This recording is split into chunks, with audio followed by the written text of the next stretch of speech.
والله جيتوا في الخاطر يا أهل الجبل، جيتوا في خاطري والله، من شرق الجبال جبال محافظة ظفار إلى غربها.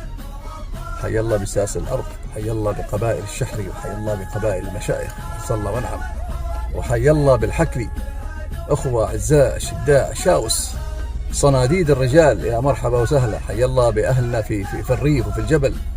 حي الله بالحكري، حي الله بأهل الفزعات، رعاة الجود والكرم. حي الله بأهل الوقفات،